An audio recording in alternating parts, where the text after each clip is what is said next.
Well, I have to say this is the most worthwhile Liberal Party meeting I've ever attended. So please thank again our extraordinary lineup of speakers this morning.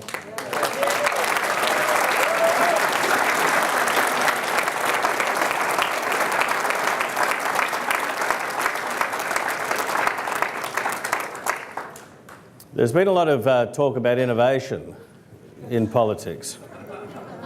But I've always thought with innovation, you have to live and breathe it to understand it.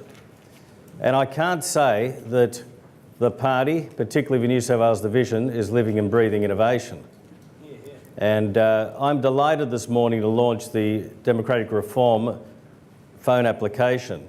It is effectively what websites were 15 years ago. It is the really the central point, coordination point now for our efforts. And it really is a repository of all of the information that's critical that has been collated over the 5 years that this effort has been underway. So I encourage you to go to the App Store and do a search on Democratic Reform and download it. You'll have all of today's speeches there, and this is how we should look, and you can run entire campaigns across the country by doing what other jurisdictions around the world have been doing for years and years. This is effectively how Obama got an edge in his original campaigns, and we haven't caught up yet.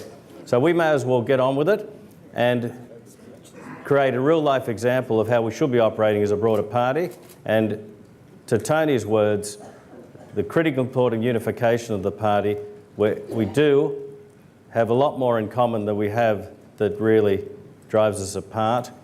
And we bring all of this thinking in. Now, one of the reasons we don't have innovation in the party is because that innovation sector is full of people who are used to being self-determining.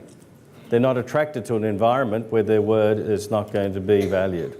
So that's just an example of a sort of energisation and the new blood that we need to attract to the party to really be as competitive as we can going forward. So I encourage you to do that. And at this stage, I would ask that our friends in the media perhaps now allow us to go into our Q&A session. So we'll just take a minute to allow the press to exit, and we thank them for their time this morning.